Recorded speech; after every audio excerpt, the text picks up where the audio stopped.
यीशु नाम,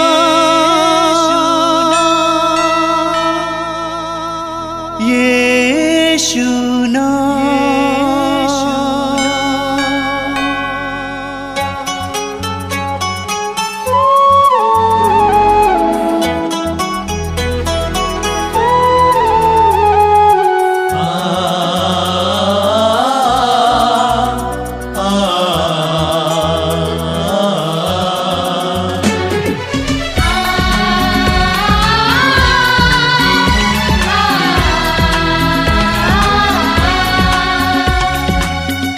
पूरब से पश्चिम तक, उत्तर से दक्षिण तक, पूरब से पश्चिम तक, उत्तर से दक्षिण तक, गूंजे गूंजे यीशु नाम, यीशु नाम। पूरब से पश्चिम तक, उत्तर से दक्षिण तक, गूंजे गूंजे यीशु नाम, यीशु नाम।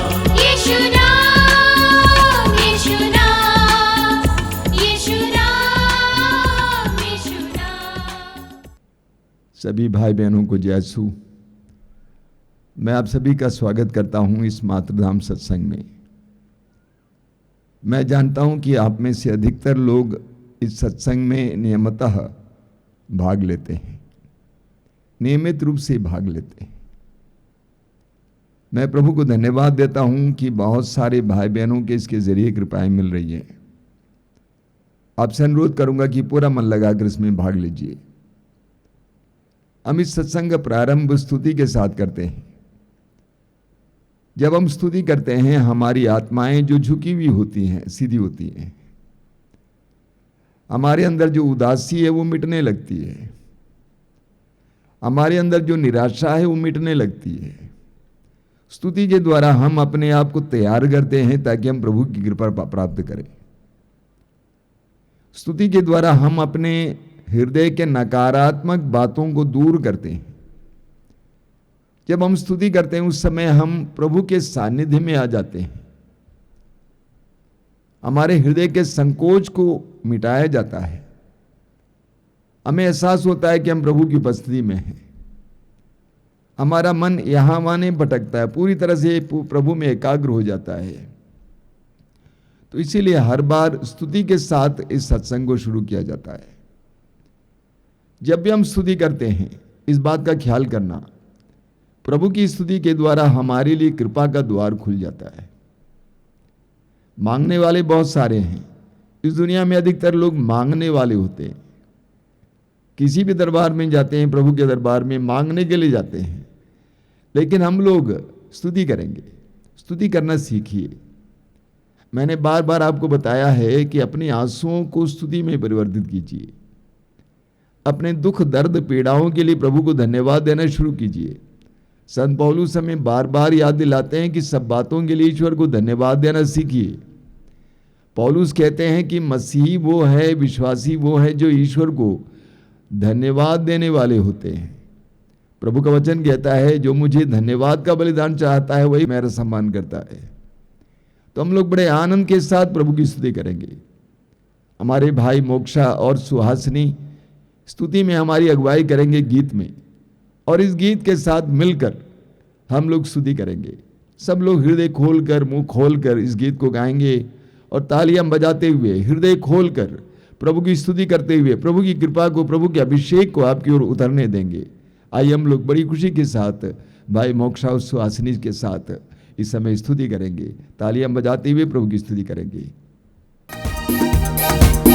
यीशु तो कितना प्यारा है, यीशु तो कितना भला है, यीशु तो कितना प्यारा है, यीशु तो कितना भला है, यीशु तो कितना प्यारा है, यीशु तो कितना भला है, यीशु तो कितना प्यारा है, यीशु तो कितना भला है। तू जैसा कोई नहीं यीशु, तू जैसा कोई नहीं, तू जैसा कोई नहीं यीशु,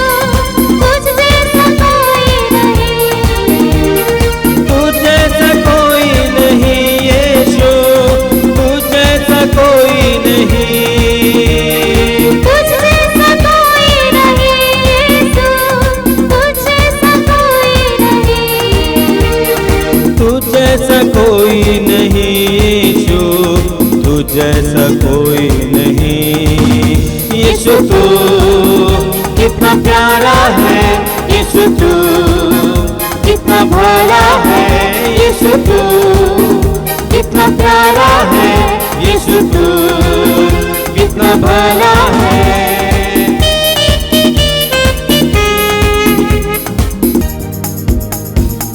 सुबह शाम एक ही नाम भजता हूँ मैं, यीशु नाम। सुबह शाम एक ही नाम भजता हूँ मैं, यीशु नाम। सुबह शाम एक ही नाम भजता हूँ मैं, यीशु नाम। सुबह शाम एक ही नाम भजता हूँ मैं, यीशु नाम। उस नाम में है सबकी मुक्ति, भज लो तुम यीशु नाम। उस नाम में है सबकी मुक्ति, भज लो तुम यीशु नाम। उस नाम में है सबकी मुक्ति, भज लो तुम यीशु नाम।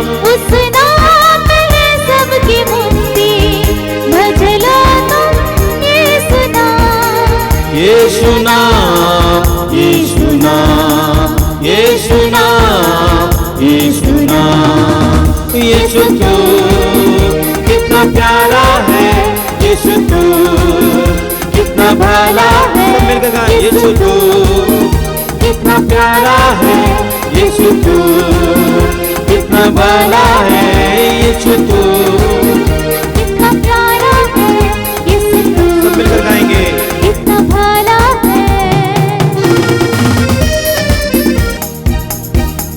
चिंताओं में जब होता हूँ, भजता हूँ मैं यीशु नाम। चिंताओं में जब होता हूँ, भजता हूँ मैं यीशु नाम। चिंताओं में जब होता हूँ, भजता हूँ मैं यीशु नाम। चिंताओं में जब होता हूँ, भजता हूँ मैं यीशु नाम।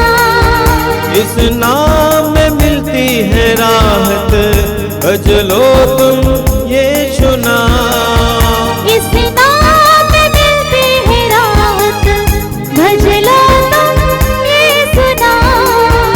इस नाम में मिलती है राहत, भज लो तुम यीशु नाम। इस नाम में मिलती राहत, भज लो तुम यीशु नाम। यीशु नाम, यीशु नाम, यीशु नाम, यीशु नाम। यीशु तू कितना प्यारा है, यीशु तू कितना भला है। यीशु तू कितना प्यारा है, यीशु तू कितना भला है। यीशु तू कितना प्यारा है, यीशु तू कितना भला है। यीशु तू कितना प्यारा है, यीशु तू कितना भला है। तुझ जैसा कोई नहीं यीशु, तुझ जैसा कोई नहीं।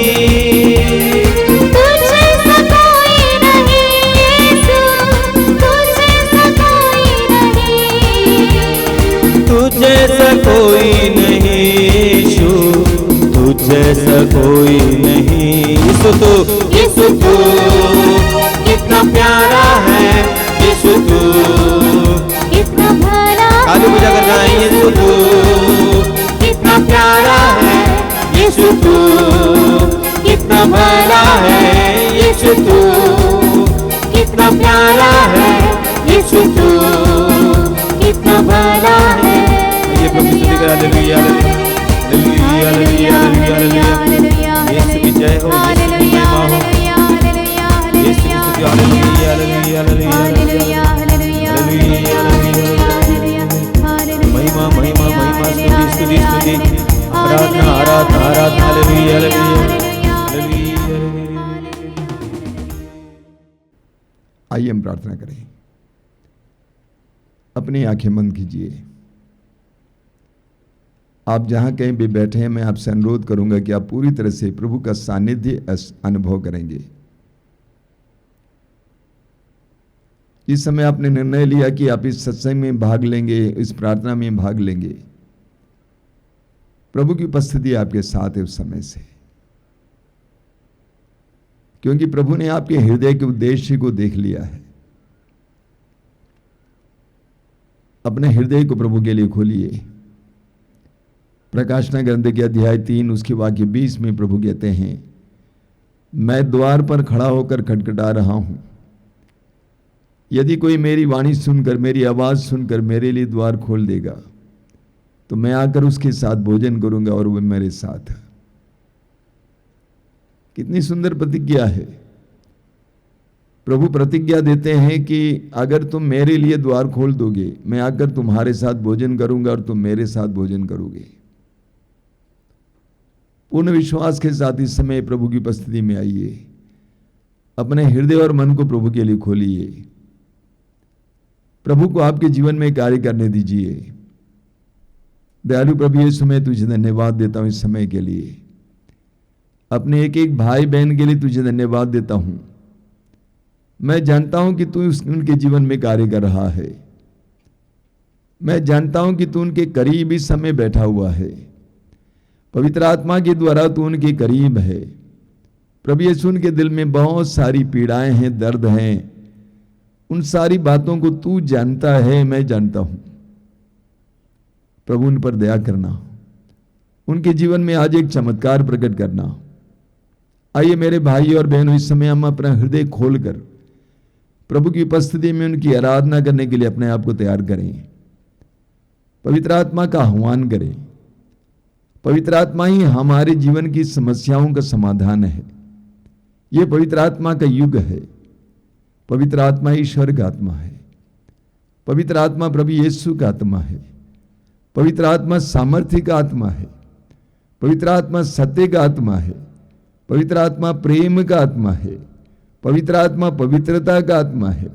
उस पवित्र आत्मा को बुलाइए, आह्वान कीजिए। प्रभु से कहिए कि आइए पवित्र आत्मा, मेरे जीवन में आइए, मेरे हृदय में आइए, मेरे परिवार में आइए। मेरे परिवार की परिस्थितियों को बदलने के लिए, हमारे आंसुओं को आनंद में बदलने के लिए, हमारे शोक को आनंद में बदलने के लिए, हमारी गरीबी को तरक्की में बदलने के लिए, हमारे हृदय के विश्वासहीनता को विश्वास में बदलने के लिए, हमारे हृदय के ठंडेपन को दूर करने के लिए आइए पवित्र आत्मा। पवित्र आत्मा का आह्वान कीजिए। आंखें बंद करके समय अपने हृदय को खोलकर हमारे भाई बहन के साथ मिलकर पवित्र आत्मा का आह्वान करेंगे। इस गीत में पूरी तरह से उनको साथ देंगे। उनके साथ गाते हुए पवित्र आत्मा के अभिषेक के लिए प्रार्थना करेंगे। पवित्र आत्मा का अभिषेक हमारी परिस्थितियों को बदल देगा। पवित्र आत्मा का अभिषेक हमारे जीवन को बदल देगा। पवित्र आत्मा का अभिषेक हमारे मन और हृदय को बदल देगा, हमारी परिस्थितियों को बदल देगा। अपने दोनों हाथों को खुला रखिए। पवित्र आत्मा के अभिषेक के लिए प्रार्थना कीजिए। बोलिए, आइए पवित्र आत्मा, आइए पवित्र आत्मा, हम पर उतर आइए। आइए पवित्र आत्मा।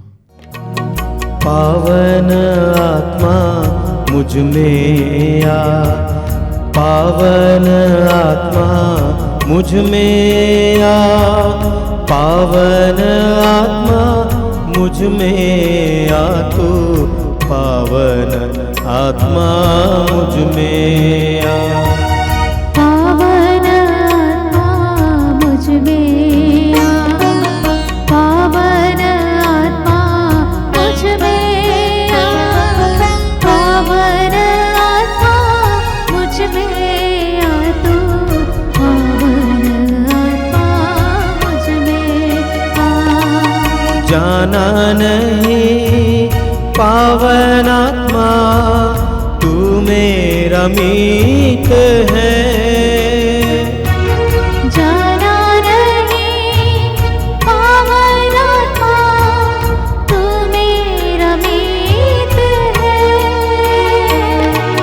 छोड़ो नहीं पावन आत्मा, पापी हूँ मुझ में रहना सदा। छोड़ो नहीं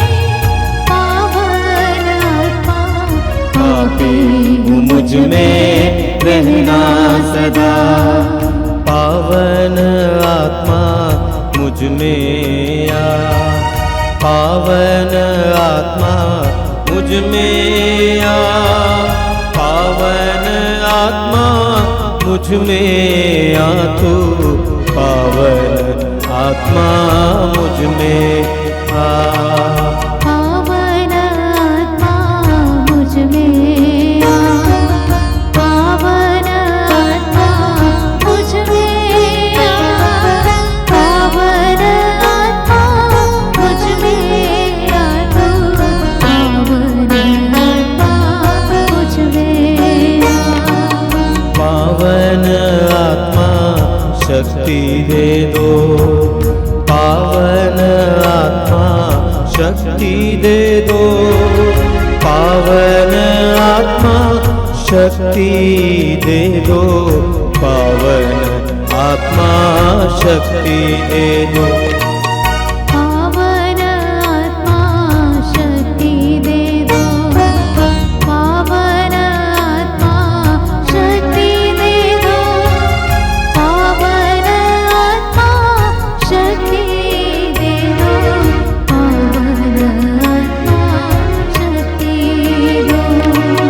पावन आत्मा शांति दे दो, पावन आत्मा शांति दे दो, पावन आत्मा शांति दे दो, पावन आत्मा शांति दे दो। पावन आत्मा शांति दे दो, पावन आत्मा शांति दे दो, पावन आत्मा शांति दे दो, पावन आत्मा शांति दो। जाना नहीं पावन आत्मा तू मेरा मीत है, जाना नहीं पावन आत्मा तू मेरा मीत है। छोड़ो नहीं पावन आत्मा, पापी हूँ मुझ में रहना सदा। छोड़ो नहीं पावन आत्मा, पापी हूँ मुझ में रहना सदा। पापी हूँ मुझ में रहना सदा। पापी हूँ मुझ में रहना सदा। पापी हूँ मुझ में रहना। अपनी आंखें खोली। मेरे प्रिय भाई और बहनों, मैं प्रभु को धन्यवाद देता हूं इस सुंदर समय के लिए, आज के सुंदर दिन के लिए। हमारे जीवन में जीवित प्रभु किस तरह कार्य करते हैं, हम सभी लोग अपने व्यक्तिगत जीवन में महसूस करते हैं। मैं प्रभु को धन्यवाद देता हूं कि आप इस कार्यक्रम के साथ जुड़े हुए हैं और इसके द्वारा प्रभु के साथ जुड़े हुए हैं।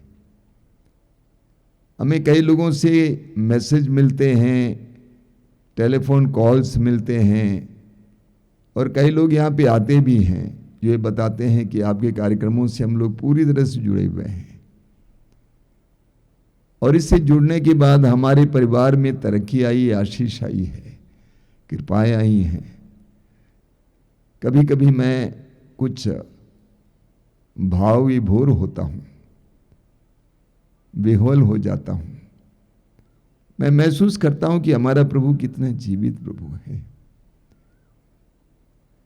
और मैं सोचता हूँ कि काश लोग ये जानते कि हमारे प्रभु कितने जीवित हैं, कितना जिंदा है, कितना क्रियाशील है। और हजारों लाखों करोड़ों लोग ये जान लेते और उनके जीवन में जो अंधविश्वास का जीवन जीते हैं, जो टूटेपन का जीवन जीते हैं, विनाश का जीवन जीते हैं, उससे उनको छुटकारा मिलता। प्रार्थना कीजिए कि हजारों लोग इस तरह के आध्यात्मिक कार्यक्रमों से जुड़ जाएं, यीशु को जानें और यीशु के द्वारा जीवन प्राप्त करें। मेरे प्रिय भाई और बहनों, हमारे आश्रम में, मातृधाम आश्रम में, हर साल मई महीने में आंतरिक चंगाई की 2 साधनाएं चलती हैं और इसमें बहुत से नशेड़ी भी लाए जाते हैं या आते हैं और साधना के दौरान ही बहुत सारे नशेड़ियों को छुटकारा मिल जाता है, आज़ादी मिल जाती है, चंगाई मिलती है। इसके अलावा मैंने देखा इन दिनों यानी पिछले 4-5 महीनों में दर्जनों दर्जनों नशेड़ी युवक और किशोर आश्रम में लाए गए, दर्जनों। और मैं मजबूर हो गया कि मैं इस विषय पर आपसे बोलूं। बहुत सारे छोटे भाई बहन यहां पे लाए गए, कोई दारू पीता है, शराब पीता है, कोई ब्राउन शुगर लेता है, कोई इंजेक्शन लेता है, पता नहीं क्या क्या, कोई सूंघता है कुछ। ऐसे बहुत सारे किशोर और युवक आश्रम लाए गए और मेरा विश्वास है कि अगर ईमानदारी से ये प्रयत्न करेंगे तो उनको छुटकारा मिलेगा, जिसके बारे में बाद में मैं बताऊंगा। आज इस संसार में, विशेष करके हमारे देश में और उत्तर भारत में, हजारों या लाखों लोग नशे के कारण बर्बाद हो रहे हैं या मर रहे हैं। कितने परिवार बर्बाद हैं, कितने किशोर और बच्चे बचपन से ही नशे के आदी हैं और उनकी जिंदगियां बर्बाद हो जाती हैं। कितने अच्छे अच्छे टैलेंट्स, कितने बुद्धिमान बच्चे बर्बाद हो जाते हैं।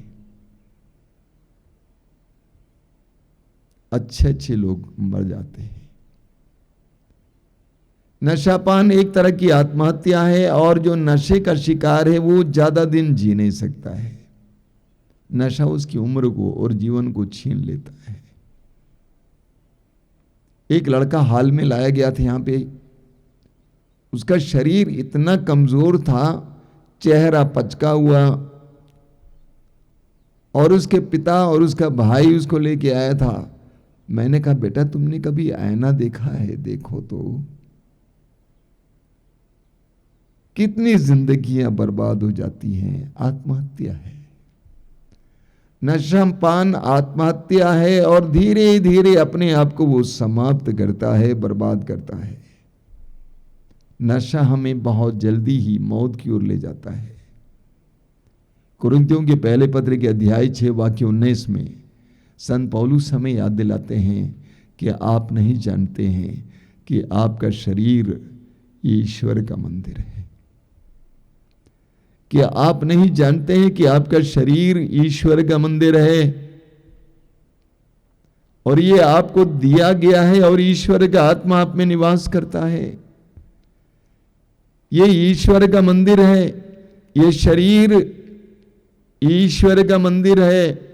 स्तोत्र ग्रंथ में हम पढ़ते हैं, स्तोत्र 139 उसके वाक्य 13 में, कि प्रभु तूने मुझे मेरी मां के गर्भ में बनाया है, बुना है।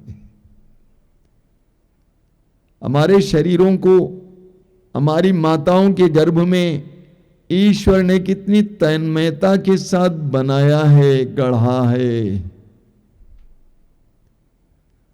और ये शरीर मामूली नहीं है, ये ईश्वर का मंदिर है, ये पवित्र है, ये ईश्वर की एक बहुत बड़ी देन है।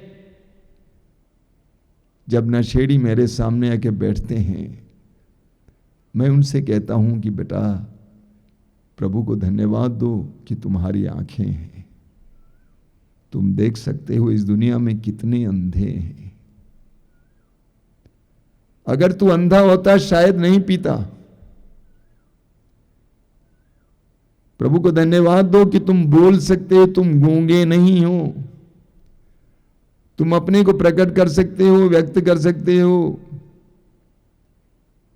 प्रभु को धन्यवाद दो कि तुम्हारे कान है, तुम सुन सकते हो, तुम्हारे हाथ हैं, तुम्हारे पैर हैं, तुम चल सकते हो, तुम काम कर सकते हो। और मैं अक्सर उनको एक छोटा सा वीडियो दिखाता हूं। एक आध 2 मिनट का वीडियो, पता नहीं किसी ने मुझे भेजा था। एक नन्हा सा बच्चा, 3-4 साल का बच्चा, उसके दोनों हाथ नहीं है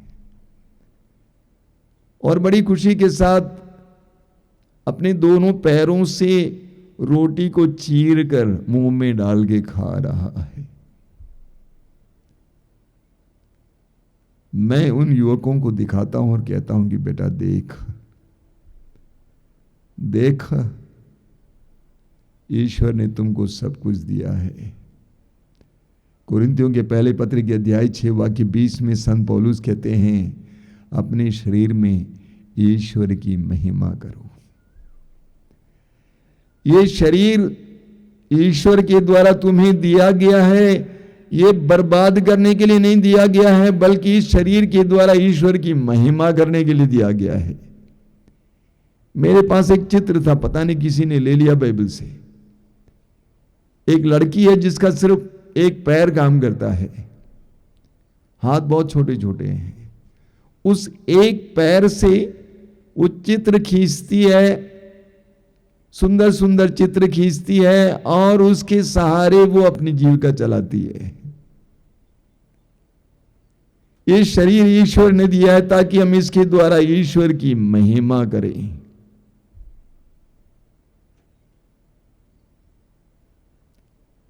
नशा मनुष्य को जानवर सा बना देता है। नशा मनुष्य को जानवर सा बना देता है। मैंने कई ऐसे लोगों को देखा जो नशा खा पी के सड़क के किनारे गंदगी में पड़ा हुआ है और उसके बगल में कुत्ते भी लेटे हुए हैं। क्या फर्क है देखिए। हमारा एक स्टाफ था, बहुत ज्यादा पीता था और पीने के बाद वो अंग्रेजी बोलता था तो हम समझ जाते थे पिया हुआ है। एक बार मैंने उसको कमरे में बुला लिया, कहा कि तू इतना अच्छा आदमी है यार, कि कितना अच्छा इंसान है तू, वास्तव में अच्छा इंसान है, वेरी गुड मैन, लेकिन तू शराब पी के अपने आप को जानवर बना देता है, उसको क्यों नहीं बंद कर देते हो?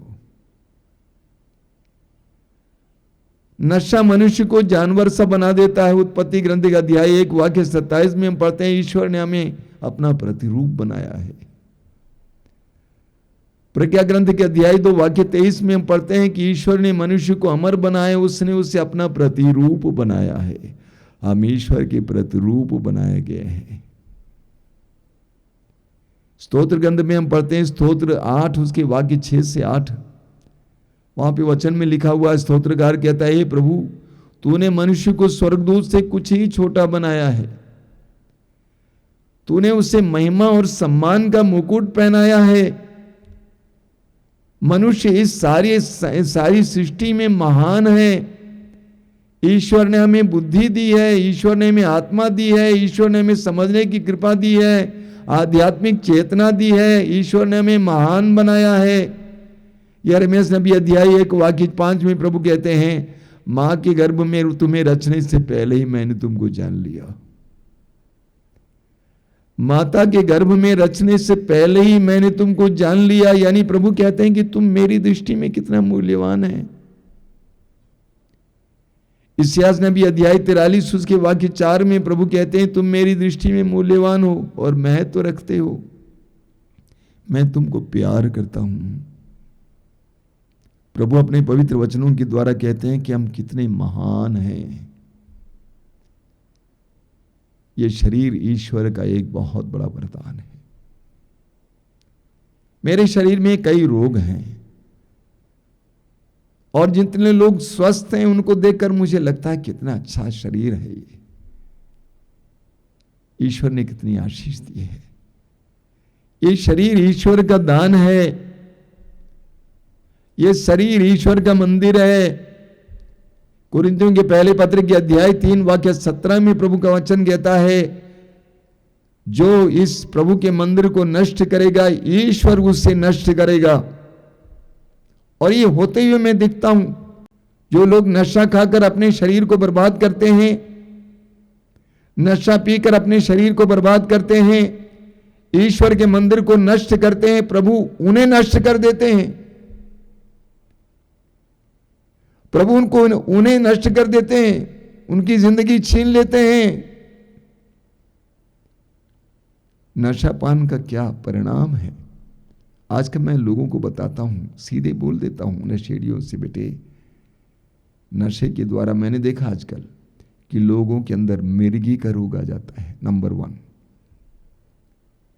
मिर्गी का रोग आ जाता है। कई हमारे आश्रय में रहने वाले बच्चे पहले मिर्गी से पीड़ित थे क्योंकि वे नशा खाते थे। कहां गिर जाएगा पता नहीं है। मिर्गी का रोग आता है, मानसिक रोगी हो जाते हैं। बहुत सारे मानसिक रोगी इसलिए मानसिक रोगी हैं क्योंकि वे नशा खा पी के अपने दिमाग पर इतना बड़ा प्रहार किया है, उनकी यादाइश मिट जाती है, वे मानसिक रोगी हो जाते हैं। और कैंसर का रोग तो होता ही है। इससे भी ज्यादा नशे के द्वारा हमारा नैतिक पतन हो जाता है। मनुष्य का नैतिक पतन हो जाता है। एफेसियों के पत्र के अध्याय 5 वाक्य 18 में संत पौलुस कहते हैं, मदिरा पीकर मतवाले न बने क्योंकि इसके द्वारा विषय वासना उत्पन्न होती है। मदिरा पीकर मतवाले ना बनो क्योंकि इसके द्वारा विषय वासना उत्पन्न होती है। जो मदिरा पीता है उसके अंदर वासना आ जाती है। एक बेटी जो बराबर आश्रम में आती है, 17-18 साल की लड़की, उसके माँ बाप की अकेली बेटी, एक दिन रोती हुई मुझसे कहा, स्वामी जी आप जानते हैं मेरे पापा शराब पी के आते हैं, उसके बाद बहुत कम कपड़े में बैठते हैं, अंडरवेयर पहनते हैं, बनियान पहनते हैं और मुझसे ऐसी गंदी गंदी बातें बोलते हैं कि मैं आपसे बोल नहीं सकती हूं। और मैं उसको बताने की कोशिश करती हूं कि पापा आप मेरे पापा हैं। वो बोलते हैं मुझे पापा मत बोलो। नशा खाने पीने के बाद हमारा नैतिक पतन हो जाता है। पता नहीं लगता है कि क्या बेटी है, क्या मां है, क्या बहन है। इसलिए संत पौलुस कहते हैं मदिरा पीकर मतवाला मत बनो, इससे विषय वासना उत्पन्न होती है। मैं एक जवान लड़की को जानता हूं जिसका पिता शराबी है। रात को शराब पी के आता था और इस जवान बेटी के साथ बलात्कार करने का प्रयास करता था। उसने बहुत बड़ा छुरा उठा लिया उसको काटने के लिए। उसकी मां ने उसके हाथ को पकड़ लिया। शराब पीने के बाद, नशा खाने पीने के बाद इंसान भूल जाता है कि वो क्या कर रहा है, नैतिक पतन हो जाता है। आजकल आधुनिक दुनिया में दुर्भाग्य की बात कहूंगा, कुछ लोग पैसे वाले भी सोचते हैं नशा आधुनिकता का एक चिन्ह है, एक शान है। उसको वे लोग शान की चीज मानते हैं। लोग मानते हैं कि मर्दानगी का एक बहुत सुंदर लक्षण है और पीते हैं, खाते हैं। कहीं कहीं मुझे सुनने को मिला, कुछ लोग कहते हैं ये तो हमारी संस्कृति का हिस्सा है। ऐसा भी है, ये तो हमारी संस्कृति का हिस्सा है। वहां पे मैं वचन सुनाता हूं तो मैं बोलता हूं कि प्रभु यीशु हर संस्कृति को शुद्ध करने के लिए आए हैं। तो लोग बोलते हैं हमारी संस्कृति का हिस्सा है, लेकिन सवाल यह है कि नतीजा क्या है? नतीजा विनाश है या निर्माण है? अगर नतीजा निर्माण है तो मैं स्वीकार कर सकता हूं, लेकिन विनाश है तो कैसे स्वीकार कर सकते हैं? मैं एक जगह पर साधना देने के लिए गया हुआ था कई साल पहले। वहां की कुछ महिलाओं ने मुझसे कहा, आप जानते हैं हमारे यहां पति लोग क्या करते हैं? मैंने पूछा क्या करते हैं? तो कहा कि हमारे यहां पति लोग विधवा बनाते हैं। मैंने पूछा क्या मतलब? आप जानते हैं हमारे पैरिश में, हमारे पल्ली में 60 विधवाएं हैं। यहां पर पुरुषों का काम है विधवा बनाना, विवाह करना, उसके बाद खा पी के मर जाना और विधवा बनाना। मुझे अच्छा नहीं लगा, जैसा कि मैं जानता हूं कि आपको भी अच्छा नहीं लग रहा है। लेकिन कितने ही लोगों की जिंदगी में ऐसा हमें देखने को मिलता है। कुरिन्थियों के पहले पत्र के अध्याय 6 वाक्य 10 में संत पौलुस 9 और 10 में संत पौलुस कहते हैं, धोखे में ना रहें, व्यभिचारी, मूर्ति पूजक, परस्त्रीगामी, लौंडे और पुरुषगामी, चोर, लोभी, शराबी, निंदक और धोखेबाज ईश्वर के राज्य के अधिकारी नहीं होंगे। पौलुस कहते हैं धोखे में ना रहें, शराबी ईश्वर के राज्य के अधिकारी नहीं होंगे। पौलुस कहते हैं धोखे में ना रहें, आप ईश्वर के राज्य के अधिकारी नहीं होंगे। आपका विश्वास, आपका चर्च जाना, आपकी प्रार्थना सब व्यर्थ हो जाएगा। अच्छा, आजकल मुझे सुनने को मिलता है विशेष करके कुछ वर्ग के लोगों में सोशल ड्रिंकिंग, अंग्रेजी में बोलते हैं सोशल ड्रिंकिंग। शैतान भी कैसा होता है, यानी एक साथ आ जाते हैं तो थोड़ा पिया जाए, सोशल ड्रिंकिंग। मैं बोलता हूं भाई क्यों ऐसा शब्द इस्तेमाल करते हो, क्यों नहीं बोलते हो कि एक साथ शराब पी रहे हैं। शैतान भी कितना चालू है। आजकल जवान लड़के लड़कियां बोलते हैं डेटिंग कर रहे हैं, फ्रेंडशिप है। मैं पूछता हूं सीधे क्यों नहीं बोलती हो कि व्यभिचार कर रही हो, उसको डेटिंग बोलने लगे, उसको फ्रेंडशिप कहने लगे। सीधे बोलो कि तुम व्यभिचार कर रही हो। इस्यास नबी के ग्रंथ के अध्याय 22 उसके वाक्य 13 और 14 में हम पढ़ते हैं, तुम आनंद और उत्सव मनाते, बैलों और भेड़ों का वध करते, मांस खाते और अंगूरी पीते थे। तुम कहते थे हम खाएं और पिएं, कल तो मरना ही है। प्रभु क्या कहते हैं? प्रभु कहते हैं मरने के दिन तक तुम्हारा ये पाप क्षमा नहीं किया जाएगा। सर्वशक्तिमान प्रभु ईश्वर ने इसकी शपथ खाई है। जिंदगी मजाक नहीं है, जीवन मजाक नहीं है। कल एक बेटी मेरे पास आई थी, जवान लड़की, उसके घर पे कई मौत हुई नशे के कारण, गलत रास्ते पे चलने के कारण। उसने कहा कि स्वामी जी ऐसा क्यों होता है? मैंने कहा बेटे तुम्हारे परिवार का प्रभु का संरक्षण है ही नहीं, क्योंकि तुम्हारे घर के लोगों का जीवन और उनकी चाल प्रभु के वचन के अनुसार नहीं है, तो कैसे आपको प्रभु का संरक्षण मिलेगा? कुछ लोग कहते हैं हम इसीलिए पीते हैं ताकि हम अपने दर्द को भूल जाएं, अपने दर्द को भूल जाएं। क्या दर्द भुलाया जाता है? बाद में दर्द बढ़ जाता है। कुछ दिन पहले एक औरत अपने पति के साथ मेरे पास आई थी, पतली सी औरत, गरीब औरत, दो छोटे छोटे बच्चे। पति उस समय भी पिया हुआ था। मैंने कहा मैं तुमको मारूंगा भी, हालांकि पहली बार आ रहा था। मुझे इतना बुरा लग रहा था। मैंने कहा देख तू काम करता है, सारी कमाई पी जाता है, और तुम अपनी पत्नी को देख, अपने बच्चों को देख,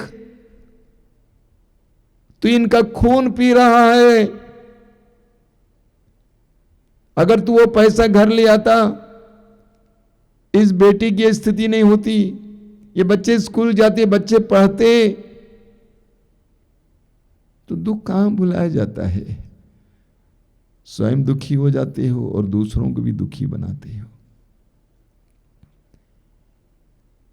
कुछ लोग कहते हैं कि हम त्योहारों पे ही पीते हैं, त्योहारों पे पीते हैं, ज्यादा नहीं पीते हैं, बस त्योहारों पे पीते हैं। इस्यास नबी का ग्रंथ उसके अध्याय 5 वाक्य 11 और 12 में लिखा हुआ है, इस्यास अध्याय 5 वाक्य 11 और 12, धिक्कार उन लोगों को जो बड़े सवेरे से मदिरा पीते और संध्या को देर तक अंगूरी पीकर मतवाले हो जाते हैं। वे सितार, सारंगी, डफ और मुरली बजाते हुए दावतें उड़ाते और मदिरा पीते हैं, किंतु वे प्रभु के कार्यों पर ध्यान नहीं देते।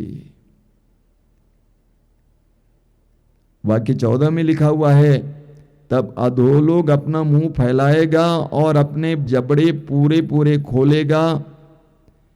विलास प्रिय कुलीन लोग और जन साधारण दोनों उसमें उतरेंगे। कई लोग त्योहारों को और ज्यादा शानदार बनाने के लिए नशा वितरित करते हैं, लेकिन अंत में वह त्योहार विलाप में बदल जाता है। कई लोग अपने बच्चों का जन्म दिवस मनाते समय शराब बहुत ज्यादा पी लेते हैं, सबको पिलाते हैं, और उनका आनंद दुख में परिवर्तित हो जाता है, विलाप में परिवर्तित हो जाता है। कुछ लोग ये भी कहते हैं, मुझे कई लोगों से सुनने को मिला है, कुछ लोग कहते हैं देखिए स्वामी जी ऐसा है कि प्रभु यीशु भी तो पिया करते थे,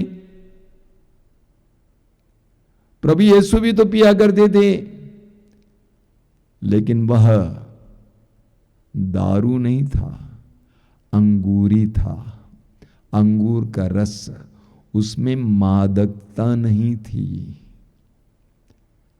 अंगूर के रस में मादकता नहीं होती है जब तक उसको मादक ना बनाया जाए, नशीला ना बनाया जाए। तो कुछ लोग इस तरह नशापान को बहुत हल्के से लेते हैं और सोचते हैं ये तो सामाजिक चीज है, ये तो त्योहार के लिए है, ये तो दर्द मिटाने के लिए है, ये तो सभी लोग लेते हैं, सांस्कृतिक चीज है, ये सभ्यता की पहचान है, ये शान की पहचान है। लेकिन पवित्र ग्रंथ क्या कहता है?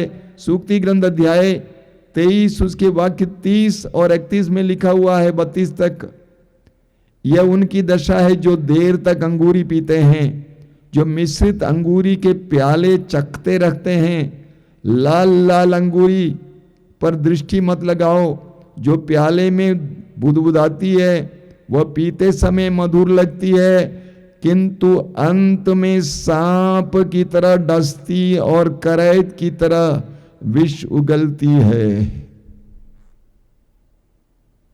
कोई भी बहाना हो, वचन कहता है यह उनकी दशा है जो देर तक अंगूरी पीते हैं, जो मिश्रित अंगूरी के प्याले चखते रहते हैं।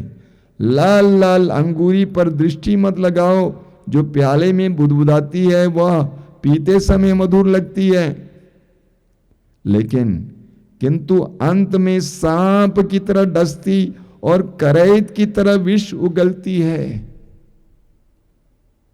कितना खतरनाक वचन है। लोग पीते हैं, उस समय बहुत अच्छा लगता है, लेकिन बाद में इंसान को वो बर्बाद करता है, अंदर से और बाहर से भी। उसको अंदर से खोखला बनाता है। एक शराबी दूसरे के लोगों के सामने खड़ा नहीं हो पाता है, उसके अंदर हिम्मत नहीं रहती है। एक शराबी डरता है, शराबी के अंदर दोष भावना और हीन भावना रहती है। हम प्रवक्ता ग्रंथ में पढ़ेंगे, प्रवक्ता ग्रंथ के अध्याय 31 वाक्य 30 में लिखा हुआ है, अंगूरी पीने में अपनी वीरता का प्रदर्शन मत करो, क्योंकि अंगूरी ने बहुतों का विनाश किया। वचन कहता है अंगूरी पीने में अपनी वीरता प्रदर्शन मत करो, क्योंकि अंगूरी ने बहुतों का विनाश किया है। अंगूरी ने बहुतों का विनाश किया है। कितने ही परिवार बर्बाद हुए हैं। आज भी कितने ही परिवार बर्बाद हो रहे हैं। कितने ही लोग जो अच्छी खासी नौकरी कर रहे थे, अच्छा खासा तनख्वाह ले रहे थे, नशे के कारण नौकरी छूट गई, दरिद्र बन गए। जो नशा करता है उसको प्रभु की आशीष कभी नहीं मिल सकती है। सॉरी, जो नशा करता है, नशे में पैसा बर्बाद करता है, जबकि इस दुनिया में कितने लोग बिना खाए पिए रात को सोने जाते हैं। नशा जो लेता है उसको प्रभु की आशीष प्राप्त नहीं हो सकती है। हमें लूकस की सुसमाचार के अध्याय 1 वाक्य 15 में पढ़ने को मिलता है, यूहन्ना बपतिस्ता के जन्म के बारे में जब स्वर्गदूत ने जकरिया को भविष्यवाणी सुनाई तो जकरिया से कहा गया कि आपकी पत्नी मदिरा नहीं पिएगी, क्योंकि उसके गर्भ में जो बच्चा है वो पवित्र है। मदिरा, अंगूरी, शराब हमें अपवित्र कर देता है। लेवी ग्रंथ के अध्याय 10 में एक बहुत सुंदर वचन है, उसके वाक्य 9 में लिखा हुआ है, जब तुम और तुम्हारे पुत्र दर्शन कक्ष में प्रवेश करें तो तुम अंगूरी या अन्य मादक पेय नहीं पी सकते हो, नहीं तो तुम्हारी मृत्यु हो जाएगी। प्रभु कहते हैं कि जब तुम प्रभु की वेदी के पास जाओगे, दर्शन कक्ष में प्रवेश करोगे, प्रभु के सानिध्य में जाओगे तो मदिरा नहीं पियोगे, वरना तुम्हारी मृत्यु हो जाएगी। नशे का बंधन एक बहुत बड़ा बंधन है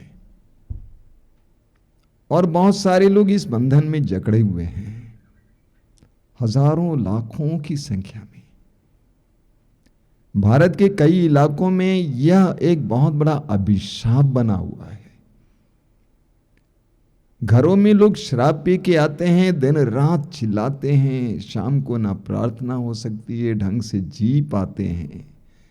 एक तरह का अभिशाप है, बहुत बड़ा बंधन है। कई लोगों को नशा मुक्ति केंद्र में कई बार डाला जा चुका है, लेकिन तब भी स्वतंत्रता नहीं मिलती। ऐसा क्यों है? मैं प्रभु से पहले पूछा करता था कि प्रभु क्यों ऐसे लोगों को छुटकारा नहीं मिलता है, तो मुझे प्रभु से एक जवाब मिला करता था। प्रभु कहते थे कि बेटा, एडिक्शन यानी लत अचानक नहीं होता है, लत अचानक नहीं होता है, ये धीरे धीरे होता है। अचानक कोई नशेड़ी नहीं होता है, अचानक कोई शराबी नहीं होता है, धीरे धीरे होता है। तो प्रभु कहते हैं जब हो रहा था तब तक इनके माँ बाप कहाँ थे, इनके भाई बहन कहाँ थे? उस समय लोगों ने नियंत्रित नहीं किया, अब नियंत्रण से बाहर हो गए। लेकिन आज मैं आपको एक खुशखबरी सुनाना चाहता हूं, नशे से लोगों को छुटकारा मिल सकता है। नशे से लोगों को छुटकारा मिल सकता है। मैंने अपनी आंखों से दर्जनों दर्जनों लोगों को देखा है जिनको नशे से छुटकारा मिला है। मैं शहर का नाम नहीं बताऊंगा, कई वर्ष पहले एक शहर में बहुत बड़ी सभा में गया हुआ था। बड़े मजे की बात है कि सामने एक परिवार बैठा हुआ था जिसका मालिक बहुत बड़ा शराबी था, लेकिन मातृधाम आए, एक साधना में भाग लिए, पूरी तरह से छुटकारा पाए। मैं उस परिवार का उदाहरण दे रहा था लोगों को। एक वॉलंटियर हैं, मैं जब मंच पर से नीचे उतर रहा था उस समय वो मेरे पास आए और कहा कि मेरा उदाहरण क्यों नहीं देते आप? मैंने पूछा कि आपका उदाहरण बताइए। आप मुझे देख रहे हैं? मैंने कहा मैं देख रहा हूं। मेरा चेहरा लाल है? हाँ, मैंने कहा लाल है। आपको मालूम है क्यों लाल है? मैंने जानता हूं। उसने कहा क्योंकि मैं दिन रात शराब पीता था। वैसे भी गोरे थे वो और बहुत ज्यादा शराब पीता था, उनका चेहरा लाल हो गया था एकदम। और उस भाई ने कहा कि मेरा नाम फलाना है और मैं प्रतिदिन रोज बार बार शराब पीता था, लेकिन एक बार आपके यहां पे साधना में आया और मैं आपसे कहना चाहता हूं उसके बाद एक बूंद दारू मेरे मुंह में नहीं गया है। ऐसे दर्जनों लोगों को मैं जानता हूं। अभी हाल में पिछले अप्रैल महीने में पुण्य सप्ताह में एक जवान भाई दूर से आया था। और शाम का समय था और बाइबल लेने में, पानी लेने में मेरी मदद कर रहा था। कहा कि मैं ये सब कुछ ले लूँगा, आप मेरे साथ चलिए। मैं उसके साथ चल रहा था। उसके कंधे पे अपने हाथ रखा था। मैंने पूछा कि पहली बार आए हो? उसने कहा नहीं, ये दूसरी बार है। पिछली बार कब आए थे? उसने कहा कि पिछली बार मैं 3 दिन के लिए दंपतियों की साधना में आया था। और उसने कहा जानते हैं स्वामी जी, मैं बहुत शराब पीता था, खैनी खाता था, अन्य चीजें खाता था, लेकिन 3 दिन में प्रभु ने मुझे चंगा कर दिया। आज मैं न शराब पीता हूं न कोई नशा लेता हूं। मेरे प्रभु के लिए कुछ भी असंभव नहीं है। कितने ही बड़े शराबी क्यों ना हो, आई प्रॉमिस, मैं प्रभु के नाम पर इस समय वायदा करता हूं, आप छुटकारा पा सकते हैं। आपसे प्रभु पैसा नहीं मांगेंगे, लेकिन 2-3 शर्तें हैं। पहली शर्त, आपको नशे से छुटकारे के लिए इच्छा होनी चाहिए। इसीलिए नशा मुक्ति केंद्रों में जाते समय उनको बताया जाता है कि बोलो मैं नशेड़ी हूं। आपको स्वीकार करना है कि हां मैं नशेड़ी हूं। आपको अपने आप को नम्र बनाना है और ये कहना है कि प्रभु I want to be freed, मुझे छुटकारा चाहिए। ये चाह एक बहुत बड़ी बात होती है। बहुत सारे लोगों के अंदर चाह नहीं है, वे सोचते हैं ऐसे ही जिएंगे। सबसे पहले आपके अंदर ये चाह होनी चाहिए कि मैं छुटकारा पाना चाहता हूं। मैं एक जवान भाई को जानता हूं जो शराब तो पीता ही था, ऊपर से भांग भी खाता था। उसकी पत्नी ने कहा कि स्वामी जी आप जानते ही इंसान शराब पीने के बाद, भांग खाने के बाद 10-10 दिन खाना नहीं खाता था। और उस भाई ने कहा कि मैंने अपने मां से कहा कि मां मुझे जहर पिला दे। इसका मतलब वो थक गया था, वो उससे छुटकारा पाना चाहता था। वो आश्रम आया। आप विश्वास नहीं करेंगे, मात्र 1.5 सप्ताह के अंदर प्रभु ने उसे पूर्ण छुटकारा दिया। आज पूरी तरह अच्छी तरह रह रहा। तो सबसे पहली बात, आपके अंदर छुटकारे की इच्छा होनी चाहिए। दूसरी बात, प्रार्थना। मैं जब लोग आते हैं, नशेड़ी आते हैं, मैं उनसे कहता हूं बेटा तुमको दर्शन भवन में घंटों बैठना है। लेकिन शैतान भी कैसा होता है, शैतान उसको बैठने नहीं देता है। शैतान उसको आधा घंटा बैठने देगा, उसके बाद उठाएगा और वो जाके चौकीदार के पास बैठेगा, अच्छी अच्छी बातें बोलेगा, या खानसामा के पास जाके बैठेगा, अच्छी अच्छी बातें बोलेगा। लेकिन शैतान उसको प्रभु के सामने बैठने नहीं देता है, क्योंकि शैतान को मालूम है यदि ये प्रभु के सामने बैठेगा, स्तुति करेगा, आराधना करेगा, प्रार्थना करेगा, तो नशे की आत्मा उसे छोड़कर भाग जाएगा।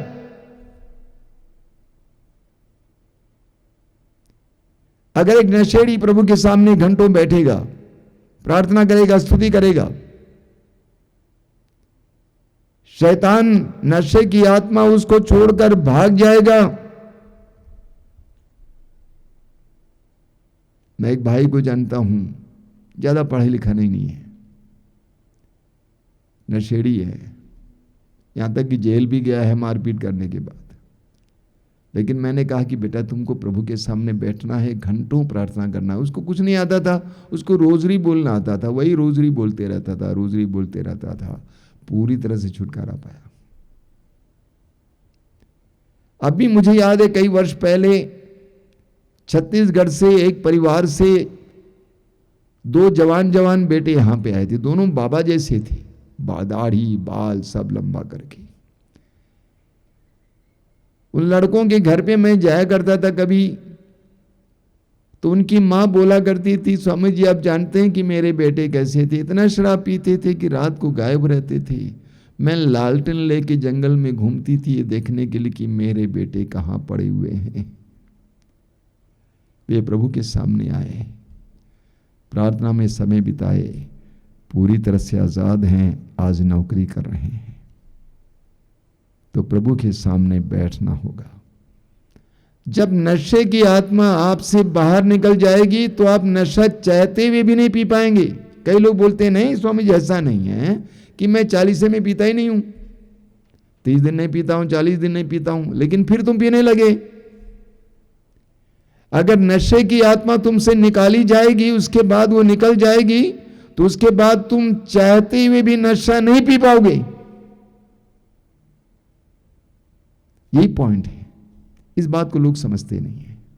उसके लिए आपको प्रभु के सामने बैठना है, स्तुति करना है, प्रार्थना करनी है। तीसरी बात, पवित्र वचन को सुनना। कई लोग YouTube के द्वारा पवित्र वचन सुन सुनकर छुटकारा पाए हैं। बहुत साल पहले 96 में एक जगह पे मैं, बहुत दूर एक जगह पे मैं सभा चलाने गया था। वहां पहुंचते ही वहां के पल्ली पुरोहित और वहां के भाई लोग मुझसे बोले, स्वामी जी गजब है, यहाँ पे इतने सारे मसीही हैं, लेकिन अधिकतर मसीही या तो शराब पीते हैं, या तो शराब बेचते हैं, या तो बनाते हैं। और प्रभु की कृपा से वहां पर मेरा पहला ऑडियो कैसेट, उस समय सीडी नहीं होता था, कैसेट रिलीज हुआ था। सैकड़ों की संख्या में वो कैसेट बिक गए, घर घर ये बजने लगा, वचन बजने लगा। अगली बार 2 साल के बाद मैं वहां पहुंच गया तो लोगों ने कहा 75% लोगों ने शराब पीना छोड़ दिया है, शराब से नाता तोड़ दिया है।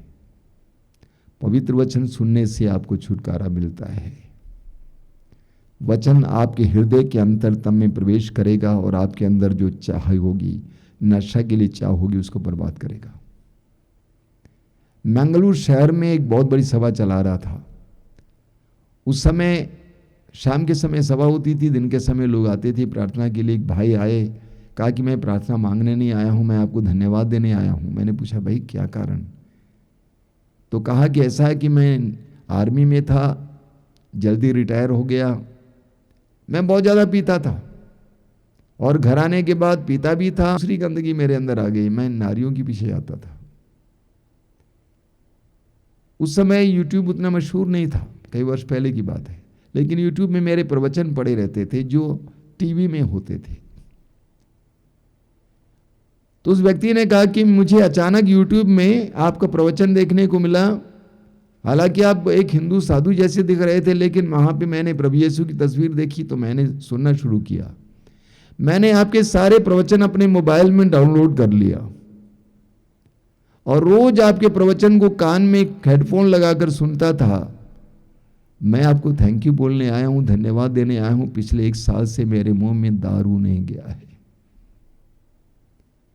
पवित्र वचन सुनने से, पवित्र वचन पढ़ने से आपको नशे से छुटकारा मिल सकता है। तो मैं आज आपको एक सुखद संदेश सुनाने के लिए आया कि नशा एक बहुत बड़ा बंधन है, लेकिन उससे छुटकारा मिल सकता है बशर्ते आप प्रभु के सामने बैठने, प्रभु की स्तुति करने को तैयार हों, चाहों कि मैं छुटकारा पाऊं, अपने को नम्र बनाएं और प्रभु के पवित्र वचन को सुने। आप आजाद हो जाएंगे,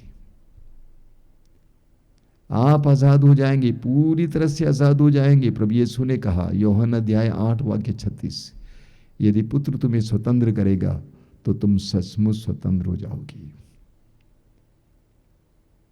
दवा नहीं, यदि यीशु आपको स्वतंत्र करेंगे तो आप सचमुच स्वतंत्र हो जाएंगे। मैं लिखकर गारंटी दे सकता हूं, साइन कर सकता हूं, आप स्वतंत्र हो सकते हैं बशर्ते चाहते हुए प्रभु के पास आए, प्रभु के सामने बैठे, प्रभु के साथ जुड़ जाए, प्रभु के वचन को सुने। आइए हम प्रार्थना करें। प्रभु यीशु धन्यवाद देता हूं इन पलों के लिए। संसार भर के सभी नशेड़ियों को मैं इस समय याद करता हूं जो अलग अलग प्रकार के नशे में खो गए हैं। लूकस के सुसमाचार के अध्याय 19 वाक्य 10 में तूने कहा है, जो खो गया था मानव पुत्र उसी को ढूंढने और बचाने आया है। तू ऐसे खोए हुए लोगों को ढूंढने और बचाने आया यीशु। आज इस समय इन वचनों को सुनने वाले मेरे भाई बहनों को अगर उनमें से कोई नशेड़ी हो, ढूंढ लेना, बचाना। आमीन। आराधना महिमा स्तुति हो प्रभु तेरी, आराधना महिमा स्तुति, आराधना महिमा स्तुति हो प्रभु तेरी, आराधना महिमा स्तुति, आराधना महिमा स्तुति हो प्रभु तेरी, आराधना महिमा स्तुति, आराधना महिमा स्तुति हो प्रभु तेरी, आराधना महिमा स्तुति, आराधना आराधना आराधना आराधना आराधना आराधना आराधना आराधना हो स्तुति महिमा, आराधना हो स्तुति महिमा, आराधना महिमा स्तुति हो प्रभु तेरी, आराधना महिमा स्तुति, आराधना महिमा स्तुति हो प्रभु तेरी, आराधना महिमा स्तुति। जीवन देने वाले प्रभु आराधना, शांति देने वाले प्रभु आराधना, जीवन देने वाले प्रभु आराधना, शांति देने वाले प्रभु आराधना, जीवन देने वाले प्रभु आराधना, शांति देने वाले प्रभु आराधना, जीवन देने वाले प्रभु आराधना, शांति देने वाले प्रभु आराधना, आराधना आराधना आराधना आराधना आराधना आराधना आराधना आराधना हो स्तुति महिमा, आराधना हो स्तुति महिमा, आराधना महिमा स्तुति हो प्रभु तेरी, आराधना महिमा स्तुति, आराधना महिमा स्तुति हो प्रभु तेरी, आराधना महिमा स्तुति, आराधना महिमा स्तुति हो प्रभु तेरी, आराधना महिमा स्तुति। शक्ति देने वाले प्रभु आराधना, मुक्ति देने वाले प्रभु आराधना, शक्ति देने वाले प्रभु आराधना, मुक्ति देने वाले प्रभु आराधना, शक्ति देने वाले प्रभु आराधना, मुक्ति देने वाले प्रभु आराधना, शक्ति देने वाले प्रभु आराधना, मुक्ति देने वाले प्रभु आराधना, आराधना आराधना आराधना आराधना आराधना आराधना आराधना आराधना हो स्तुति महिमा, आराधना हो स्तुति महिमा, आराधना महिमा स्तुति हो प्रभु तेरी, आराधना महिमा स्तुति, आराधना महिमा स्तुति हो प्रभु तेरी, आराधना महिमा स्तुति, आराधना महिमा स्तुति हो प्रभु तेरी, आराधना महिमा स्तुति, आराधना महिमा स्तुति हो प्रभु तेरी, आराधना महिमा स्तुति। सब मिलकर गाएं, आराधना महिमा स्तुति हो प्रभु तेरी, आराधना महिमा स्तुति।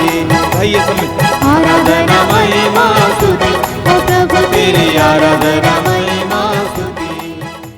परम पवित्र संस्कार में उपस्थित प्रभु की हम आराधना करें। हमारे हृदयों में निवास करने वाले प्रभु की हम आराधना करें। हमारे बीच निवास करने वाले प्रभु की हम आराधना करें। मैं आप सभी से अनुरोध करूंगा, आप जहां कहीं से भी हमारे साथ जुड़ रहे हैं, अपनी सारी व्यस्तताओं को दूर रखिए और पूरी तरह से इस आराधना में भाग लीजिए। प्रभु आपके लिए बहुत कुछ करना चाहते हैं।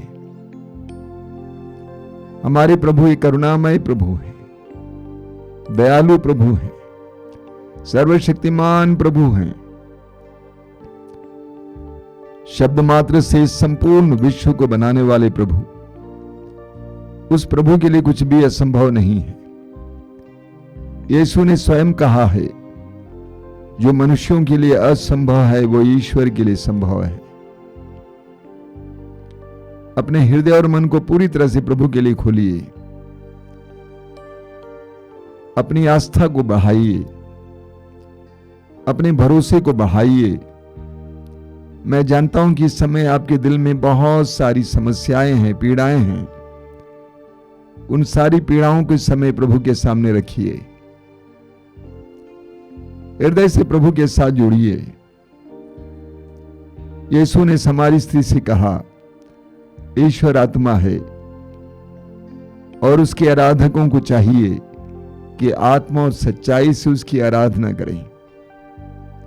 हम आत्मा और सच्चाई से उसकी आराधना करें, हम हृदय की गहराई से उसकी आराधना करें, हम जीवन की ईमानदारी से प्रभु की आराधना करें। यह पवित्र समय है। अपने हृदय और मन को पूरी तरह से प्रभु पे लगाइए। हो सकता है आप अपने दल में इस कार्यक्रम में भाग ले रहे हैं, सारा दल एक हो जाए इस समय प्रार्थना में। हो सकता है आप परिवार के साथ इस प्रार्थना में भाग ले रहे हैं, सारा परिवार एक हो जाए, सारी कम्युनिटी एक हो जाए। आप अकेले बैठे होंगे इस समय, अपने मन और हृदय को एकाग्र कीजिए, सामर्थ्यवान प्रभु का सानिध्य महसूस कीजिए। जिस तरह हवा से हम चारों ओर से घिरे हुए हैं, वायु से घिरे हुए हैं, उसी तरह हम प्रभु के सानिध्य से घिरे हुए हैं। अपने आप को प्रभु के अधीन कीजिए, पवित्र आत्मा के अधीन कीजिए, पवित्र आत्मा को आपके जीवन में कार्य करने दीजिए। हे स्वर्ग और पृथ्वी के सृजनहार प्रभु, मैं तेरी आराधना करता हूं, मैं तेरी स्तुति करता हूं। सभी स्वर्गदूतों संतों के साथ मैं तेरी आराधना करता हूं। मेरे इन भाई बहनों के साथ मिलकर मैं तेरी आराधना करता हूं। मैं जानता हूं कि इस समय तेरी कृपा उनकी ओर बह रही है। एक एक भाई बहन इस समय तेरी कृपा के एहसास कर सके। सुसमाचार में लिखा हुआ है, लूकास अध्याय 6 वाक्य 19 में, कि तेरे शरीर से शक्ति बह रही थी और सब रोगियों को चंगा कर रही थी। तेरे पवित्र शरीर से इस समय तेरी शक्ति बहे।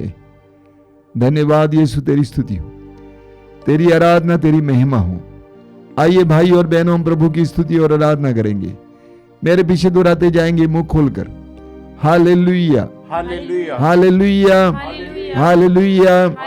स्वर्ग पृथ्वी को बनाने वाले, हे सर्वशक्तिमान प्रेमी पिता, हे सर्वशक्तिमान प्रेमी पिता, हम तेरी आराधना करते हैं। हम तेरी आराधना करते हैं। हे दयालु पिता, हे दयालु पिता, तेरी करुणा के लिए, तेरी करुणा के लिए, तेरे अनंत प्रेम के लिए तेरे अनंत प्रेम के हम लिए तुझे धन्यवाद देते हैं। हम तुझे धन्यवाद देते तेरे हैं। पुत्र यीशु के लिए, तेरे पुत्र यीशु के लिए, यीशु को संसार में भेजने के लिए यीशु को संसार में भेजने के हम लिए तुझे धन्यवाद देते हैं। हम तुझे धन्यवाद देते हैं। हालेलुया, हालेलुया, हालेलुया, हालेलुया, हालेलुया। हालेलुया। हे प्रभु यीशु, हे प्रभु यीशु, तूने कहा है, तूने कहा है, मैं इसलिए आया हूँ मैं इसलिए आया कि हूँ उन्हें जीवन मिले, कि उन्हें जीवन मिले, बल्कि परिपूर्ण जीवन मिले। बल्कि परिपूर्ण जीवन मिले। तू हमारी अपूर्णता को दूर करने के लिए, तू हमारी अपूर्णता को दूर करने के लिए, हमारे अधूरापन को दूर करने के लिए हमारे अधूरापन को दूर करने के लिए इस संसार में आया था, इस संसार में आया था। आजाद करने के लिए, आजाद करने के चंगा लिए, करने के लिए चंगा करने के इस लिए संसार में आया था। इस संसार में आया हम था। तुझे धन्यवाद देते हैं। हम तुझे धन्यवाद देते आज हैं। भी तू ये कार्य कर रहा है। आज भी तू ये कार्य कर रहा हे है। संसार के मुक्तिदाता, हे संसार के मुक्तिदाता, हम तुझे धन्यवाद देते हैं। हम तुझे धन्यवाद तेरे देते हैं। अनंत प्रेम के लिए, तेरे अनंत प्रेम के तेरे लिए, असीम प्रेम के लिए, तेरे असीम प्रेम के तेरे लिए, बलिदान के लिए, तेरे बलिदान के तेरे लिए, पवित्र रक्त के लिए, तेरे पवित्र रक्त तेरे के लिए, पवित्र शरीर के लिए। तेरे पवित्र शरीर के लिए। हालेलुया, हालेलुया, हालेलुया। हालेलुया। तूने मृत्यु को हराया, हराया है, तूने मृत्यु को हराया है, तूने मृत्यु को हराया है। तूने मृत्यु को हराया है। हालेलुया, हालेलुया, हालेलुया, हालेलुया, हालेलुया। हालेलुया। यीशु की स्तुति हो, यीशु की स्तुति हो, यीशु की आराधना हो, यीशु की आराधना हो, यीशु की महिमा हो। यीशु की महिमा हो। हालेलुया, हालेलुया, हालेलुया, हालेलुया, हालेलुया, हालेलुया, हालेलुया, हालेलुया, हालेलुया, हालेलुया, हालेलुया, हालेलुया, हालेलुया। धन्यवाद, धन्यवाद, धन्यवाद, धन्यवाद, धन्यवाद, धन्यवाद, धन्यवाद, धन्यवाद, धन्यवाद, धन्यवाद, धन्यवाद। हालेलुया, हालेलुया, हालेलुया, हालेलुया। इस पावन रोटी को जब जब मैं देखता हूँ तब याद आता है तेरा वचन। इस पावन रोटी को जब जब मैं देखता हूँ तब याद आता है तेरा वचन। इस पावन रोटी को जब जब मैं देखता हूँ तब याद आता है तेरा वचन। इस पावन रोटी को जब जब मैं देखता हूँ तब याद आता है तेरा वचन। मैं तेरे साथ रहूँगा, मैं तेरे साथ रहूँगा, मैं तेरे साथ चलूँगा, मैं तेरे साथ चलूँगा। आराधना हो, आराधना हो, प्रभु तेरी आराधना हो। आराधना हो, आराधना हो, प्रभु तेरी आराधना हो। आराधना हो, आराधना हो, प्रभु तेरी आराधना हो।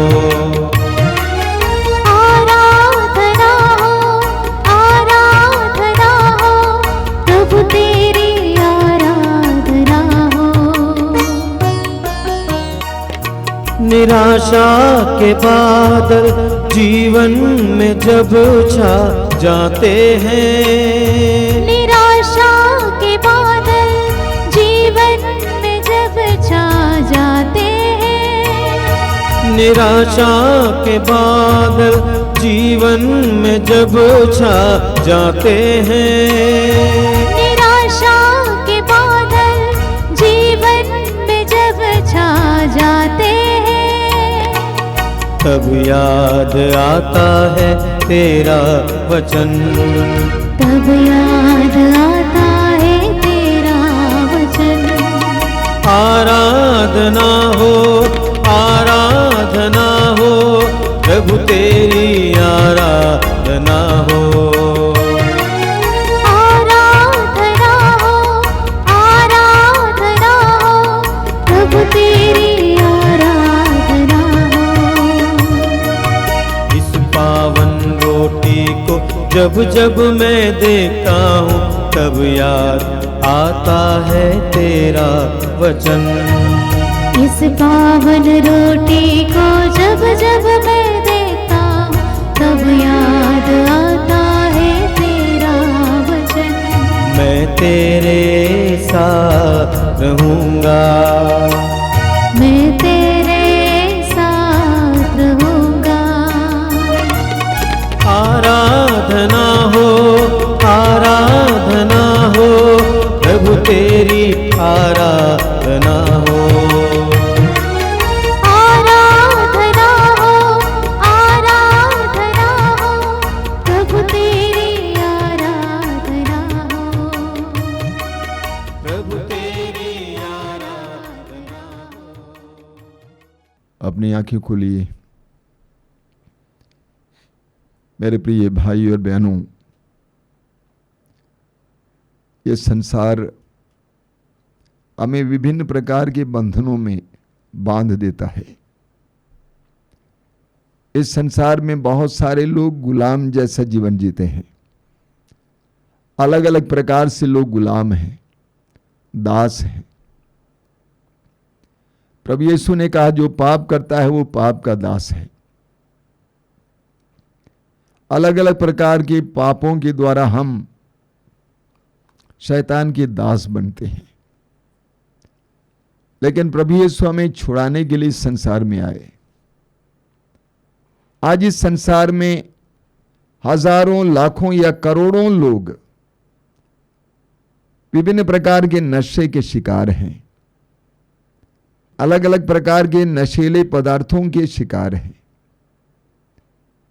वे बर्बाद होते जा रहे हैं। कितनी ही जिंदगियां बर्बाद हो रही हैं, कितने ही परिवार बर्बाद हो रहे हैं, कितने ही बच्चों के भविष्य बर्बाद हो रहा है नशे के कारण, नशा खाने पीने के कारण। प्रभु यीशु ने कहा कि मैं इस संसार में इसलिए आया हूं कि उन्हें जीवन मिले, बल्कि परिपूर्ण जीवन मिले। यीशु हमें परिपूर्ण जीवन देने के लिए आए हैं। जीवन को तोड़ने वाली उन सारी बातों को विनाश करने के लिए यीशु इस संसार में आए।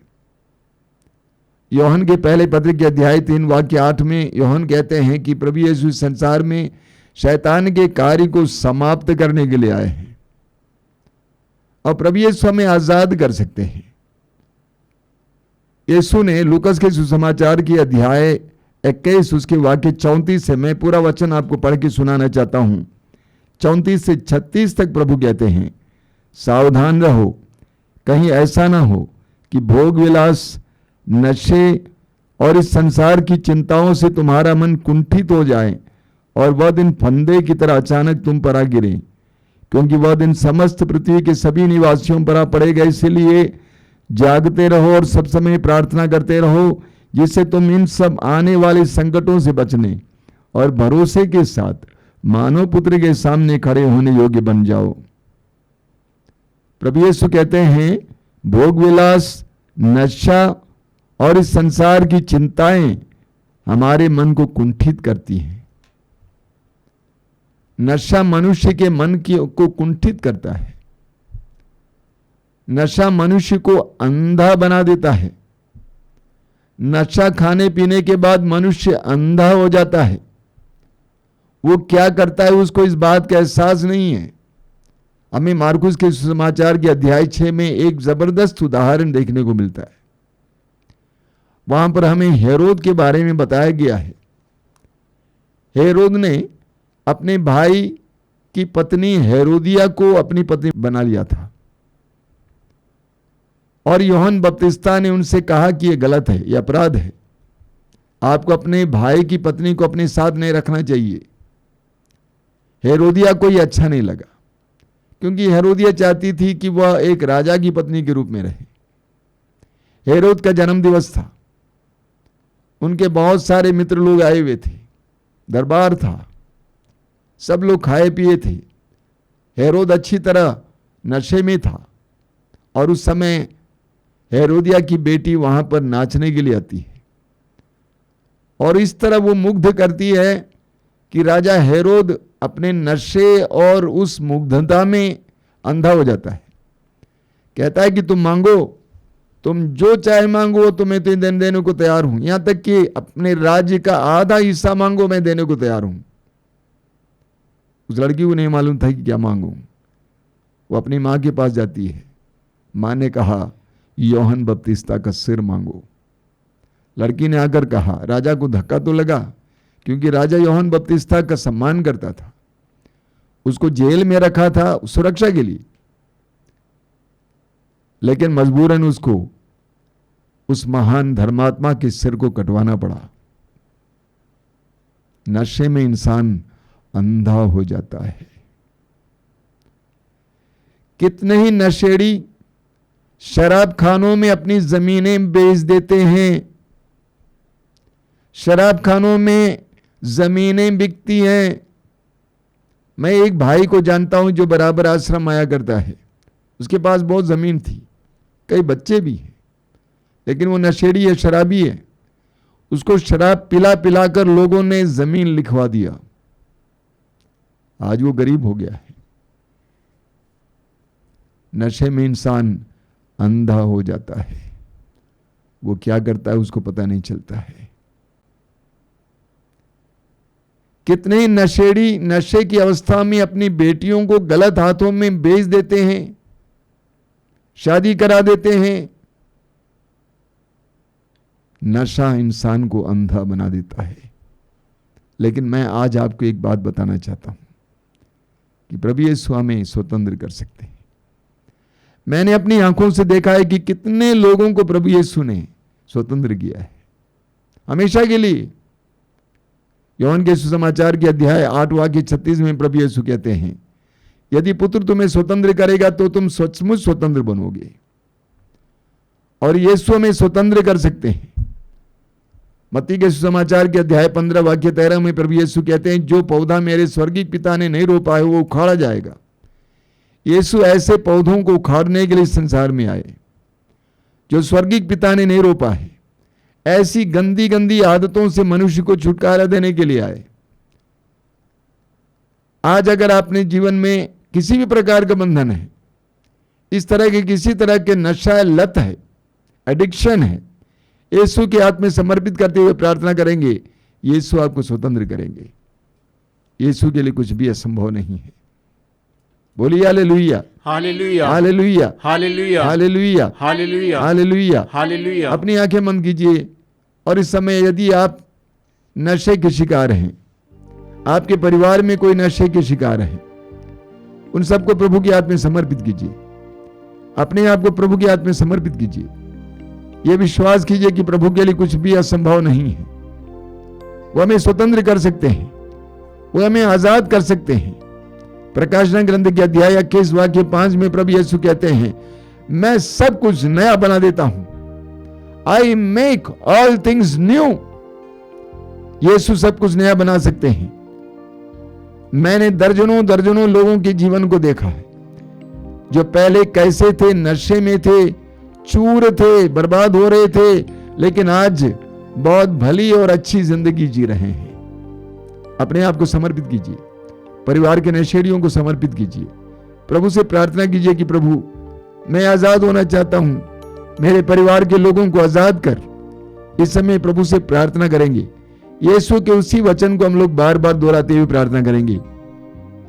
मेरे पीछे दोहराते जाएंगे। प्रभु यीशु कहते हैं, प्रभु यीशु कहते हैं, वो खोलकर बोलिए, प्रभु यीशु कहते हैं, प्रभु यीशु कहते हैं, यदि पुत्र तुम्हें स्वतंत्र करेगा यदि पुत्र तुम्हें स्वतंत्र करेगा तो तुम सचमुच स्वतंत्र हो जाओगे। तो सचमुच स्वतंत्र हो जाओगे। प्रभु यीशु कहते हैं, प्रभु यीशु कहते हैं, यदि पुत्र तुम्हें स्वतंत्र करेगा यदि पुत्र तुम्हें स्वतंत्र तो तुम करेगा सचमुच स्वतंत्र हो जाओगे। तो तुम सचमुच स्वतंत्र हो जाओगे। प्रभु यीशु कहते हैं, प्रभु यीशु कहते हैं, यदि पुत्र तुम्हें स्वतंत्र करेगा यदि पुत्र तुम्हें स्वतंत्र तो करेगा तुम सचमुच स्वतंत्र हो जाओगे। तो तुम सचमुच स्वतंत्र हे हो जाओगे। यीशु, हे यीशु, संसार के मुक्तिदाता, संसार के मुक्तिदाता, विभिन्न प्रकार के बंधनों में पड़े विभिन्न प्रकार के बंधनों में पड़े हमारे भाई बहनों को हमारे भाई बहनों को आजाद कीजिए, आजाद कीजिए, स्वतंत्र कीजिए, स्वतंत्र कीजिए, हर तरह के नशे से, हर तरह के नशे से, हर तरह के लत से हर तरह के लत से आजाद कीजिए। आजाद कीजिए। हालेलुया, हालेलुया, हालेलुया। हालेलुया, आजादी, आजादी, आजादी, आजादी, आजादी, डिलीवरेंस, डिलीवरेंस, डिलीवरेंस,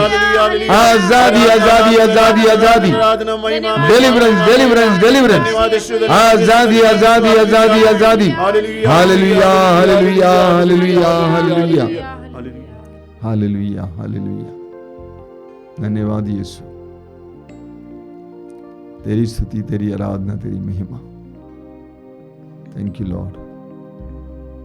धन्यवाद यीशु। आइए हम लोग हमारे बीच में जितने रोगी हैं उनके लिए प्रार्थना करेंगे।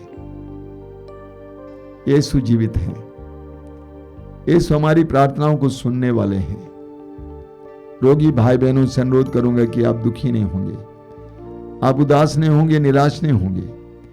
कितना ही पुराना रोग क्यों ना हो, कितना ही गंभीर रोग क्यों ना हो, कैंसर का रोग, एड्स का रोग, कोरोना रोग, किडनी का रोग, हृदय का रोग, आंख, पेट, अन्य हिस्से के रोग, कोई भी रोग हो, इस समय यीशु के हाथ में समर्पित कीजिए। पूर्ण विश्वास कीजिए कि यीशु के लिए कुछ भी असंभव नहीं है। पूर्ण विश्वास कीजिए कि प्रभु यीशु का को सब पर सामर्थ्य है, अधिकार है। अपने रोग को प्रभु के अधीन कीजिए। और हम लोग इस समय अन्य लोग सभी मिलकर प्रभु की स्तुति करेंगे। जितने भी लोग इस समय